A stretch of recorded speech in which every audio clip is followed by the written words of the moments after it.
Assalamu alaikum, I'm Aisha and you're watching Samaa News. Here are today's headlines. Around 40 people have been killed and 100 injured, most of them seriously, after an explosion tore through a crowded bar during a New Year's Eve party in the upscale ski resort of Crans-Montana.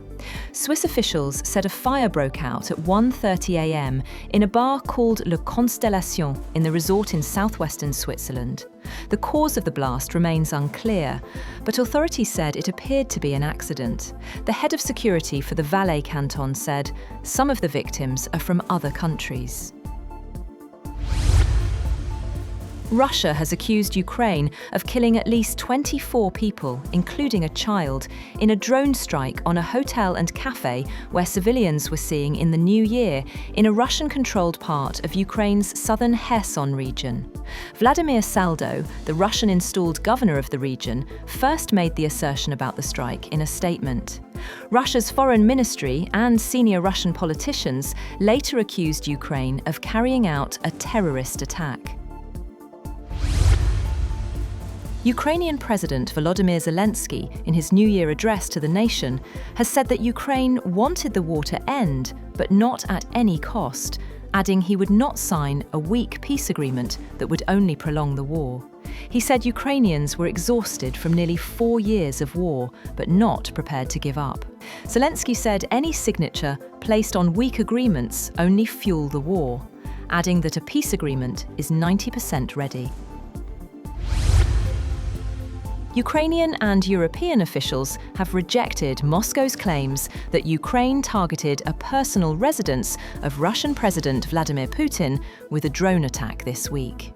The Wall Street Journal reported that US national security officials have found Ukraine did not target Putin or one of his residences in a drone strike. Kaja Kallas, the EU's top diplomat, called Russia's claims a deliberate distraction. Ukraine has denied it carried out such an attack, describing the allegation as a Russian disinformation campaign. Pakistan and India have exchanged details of their nuclear facilities and lists of prisoners held in each other's jails.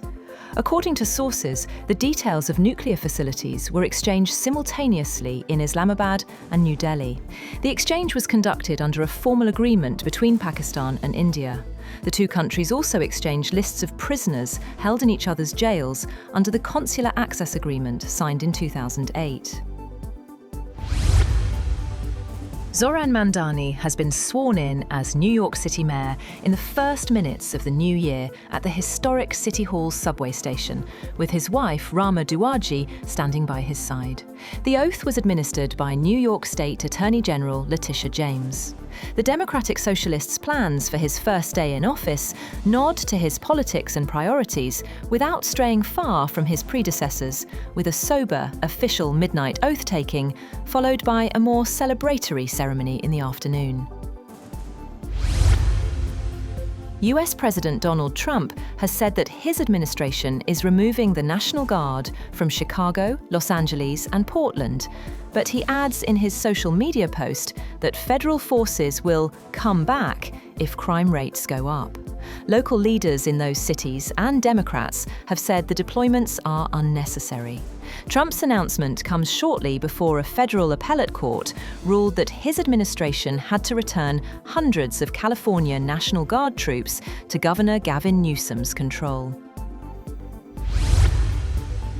As 2025 drew to a close, people across the world welcomed the new year with celebrations stretching from the Pacific to the Americas. From bell-ringing ceremonies in Seoul to festivities at the Great Wall of China and early countdowns in Europe, crowds marked the arrival of 2026 with traditions, fireworks, and hopes for peace. Meanwhile, both Ukrainians and Russians welcomed the new year with hopes for peace. After nearly 4 years of conflict, citizens on both sides are looking ahead with a shared desire for calm, stability, and an end to hostilities. That's all for now. For more updates, visit www.samaa.tv.